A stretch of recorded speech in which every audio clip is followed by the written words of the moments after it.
This is the Michelson interferometer experiment setup of the unit first, and unit first is a wave optics. In that unit wave optics, we studied about the interference technique, diffraction technique. In interference technique, there are two experiments. One experiment is the Michelson interferometer and another experiment is the Newton's ring experiment. Okay, so first of all, I will explain you about the Michelson interferometer experiment. Okay, so this is the construction diagram. Okay, and first you have to write the construction about that experiment. So this one, the complete the construction. Okay, so one by one I will explain about the equipment which are used in that experiment. Okay, so first one is the source. Okay, and here I am using the monochromatic source. Monochromatic source means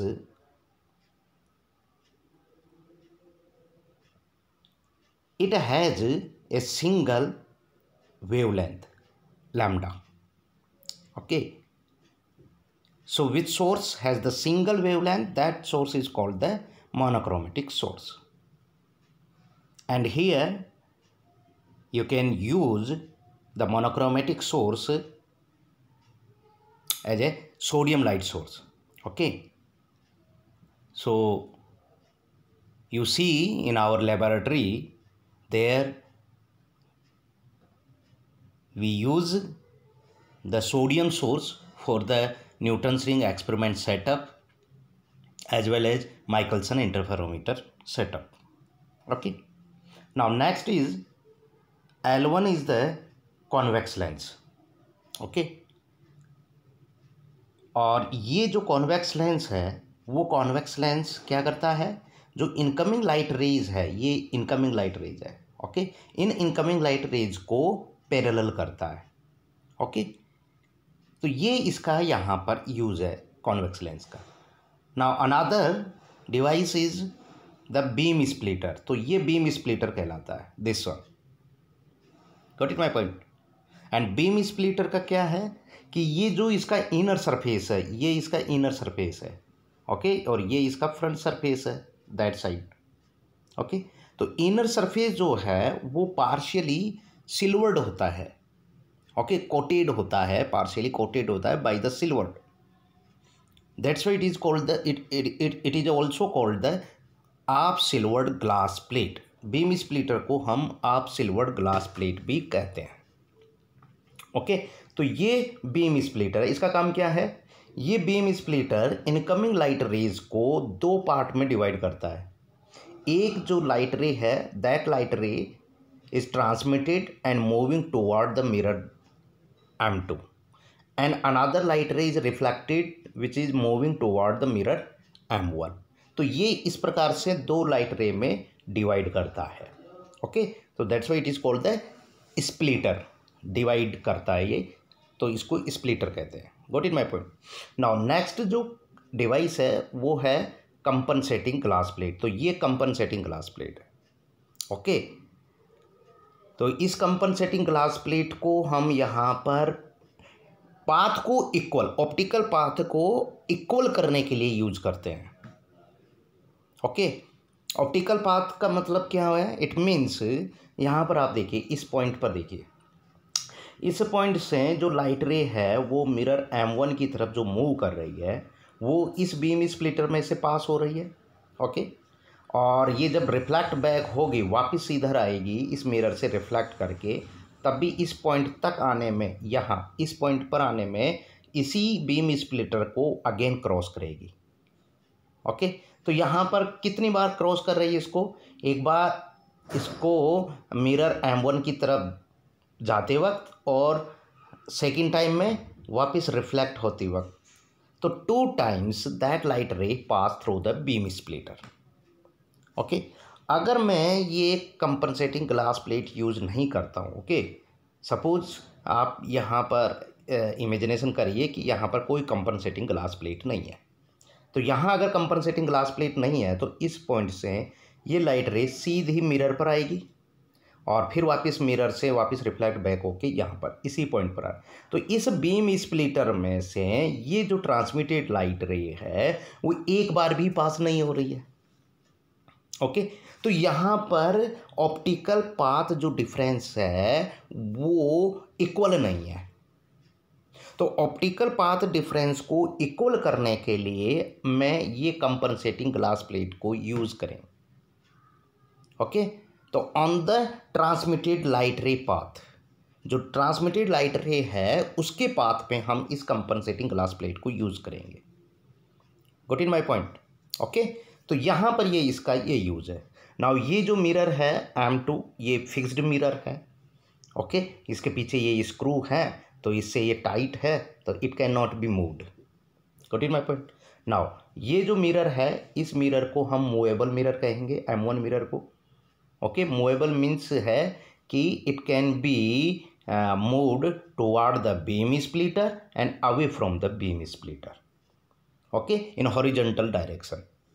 तो horizontal direction में ये इस प्रकार से move कर सकता है। Got it my point?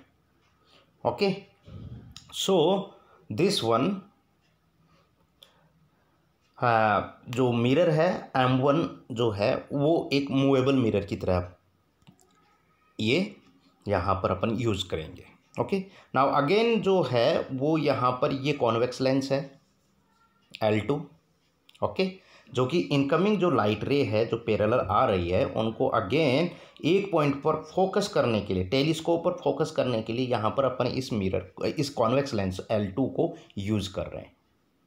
Okay, now if you see that by the telescope and you concentrate on the beam splitter, अगर आप इस टेलीस्कोप से देख रहे हैं और फुली कॉन्सेंट्रेट है इस बीम स्प्लिटर पर, means forget about that portion. Okay, इस पोर्शन को भूल जाइए। जब आप कॉन्सेंट्रेटली देखेंगे तो जस्ट सामने देखेंगे। ओके, तो जब सामने देखेंगे देन क्या आपको क्या ऑब्जर्व करेंगे कि ये जो मिरर M2 है इस मिरर M2 की एक वर्चुअल इमेज आपको यहाँ पर मिलेगी। ओके, क्योंकि ये पार्शियल बीम स्प्लिटर क्या है, कंप्लीटली कोटेड नहीं है, ये पार्शियली कोटेड है। तो पार्शियली कोटेड की वजह से इस मिरर M2 की एक इमेज मिलेगी जो मिरर M1 के बिल्कुल फ्रंट पर होगी और इसे मैं M2 डैश मिरर कह रहा हूँ। ओके, ये M2 डैश मिरर है, that is called the virtual mirror. What is my point? और that virtual mirror is placed in front of the movable mirror M1। इस movable mirror M1 के बिल्कुल front पर है और इन दोनों के बीच में वर्चुअल मिरर M2 डैश और मिरर M1 के बीच में ये जो सेपरेशन है, ओके, ये जो बीच में स्पेस है इस स्पेस में एयर है। ओके, और इसी स्पेस को हम कहेंगे air thin film. Got it my point? ये जो है ये स्पेस, इस स्पेस को अपन कहेंगे एयर थिन फिल्म। तो यहाँ पर air thin film will also be produce between the virtual mirror M2 dash and movable mirror M1। Okay, got in my point? Now इसकी वर्किंग ध्यान से सुनिए। ओके, नाउ वर्किंग में हम क्या लिखेंगे इसमें कि the incoming light ray which are coming from the monochromatic source and incident on the beam splitter through the convex lens L1। Okay, convex lens L1 से पास होती हुई बीम स्प्लिटर पर पहुंचती है। अब बीम स्प्लिटर को एक्सप्लेन करना है कि ये इसका यहाँ पर क्या काम है। Okay, now the beam splitter is divided the incoming light रे into 2 parts. Okay, one light ray is reflected toward the mirror M1 and another light ray is transmitted toward the mirror M2. Mirror M2 is the fixed mirror and M1 is the movable mirror. Okay, after that these light rays will be reflected back from the mirror M2 and mirror M1 and superimpose at the beam splitter. at a single point and produce the interference pattern in the form of the black and white fringes. Okay, so that phenomena is called the Michelson interferometer. Got in my point? तो यहाँ पर जो हमें फ्रिंजें मिल रही है इस that interference technique which are produce the fringes, that fringes can be observed by the telescope through the convex lens L2. Okay, तो यहाँ पर जो फ्रिंजें बन रही है वो फ्रिंजें एक तो सर्कुलर हो सकती है इस प्रकार से ब्लैक एंड वाइट में, ओके, अल्टरनेट फॉर्म में black and white circular fringes हो सकती है, या फिर स्ट्रेट फ्रिंजेज हो सकती है, या फिर हाइपरबोलिक एंड पैराबोलिक फ्रिंजेज हो सकती है. तो they are 3 type of the fringes in the Michelson interferometer. Okay, ये ध्यान रखना है इसमें. Got in my point? Real. So ये इसका कंस्ट्रक्शन एंड वर्किंग है. नाउ इसकी जो वर्किंग है कंपनसेटिंग ग्लास प्लेट की, इसकी आपको अलग से you have to write, okay, in the working portion, right. So यहाँ पर जो मैंने आपको समझाया था कि यहाँ से जो रिफ्लेक्टेड लाइट रे है जो मिरर M1 की तरफ जा रही है, ये ट्वाइस टाइम पास हो रही है. तो इसके ऑप्टिकल पाथ को इक्वल करने के लिए जो है वो कंपनसेटिंग ग्लास प्लेट अपन यूज़ करते हैं. नाम भी क्या है? कंपनसेट. मतलब किसी न किसी थिंग्स को ये प्लेट कंपनसेट कर रही है. ओके, और that compensating glass plate should have same thickness, same width and same length as the beam splitter. ये बीम स्प्लिटर जितना ही इसका डायमेंशन होना चाहिए, ओके, तब तो ये ऑप्टिकल पाथ को क्या करेगी? कंपनसेट करेगी. Got in my point? Right. तो ये दोनों की जो डायमेंशन सेम होगी, केवल ये कंप्लीट ट्रांसमिटेड होगा. कंपनसेटिंग ग्लास प्लेट जो है वो कोटेड नहीं होगी, राइट. तो ये इसकी ये वर्किंग प्रोसेस है. Got in my point? Now next time मैं बताऊंगा कि इसमें माइकलसन इंटरफेरोमीटर में पाथ डिफरेंस कैसे हम डिटरमाइन करते हैं, क्या उसका कंसेप्ट है. ओके, एंड इसका जो फॉर्मूला है पाथ डिफरेंस का वो है 2d cos थीटा. ये पाथ डिफरेंस मिलता है हमें. एंड इफेक्टिव पाथ डिफरेंस मिलेगा वो 2d cos थीटा, इसी में प्लस माइनस λ/2 पुट करना है. तो that is the total effective path difference in the Michelson interferometer. Okay, तो ये फॉर्मूला किस प्रकार से डिराइव होता है I will explain you in next time. Okay, so thank you very much.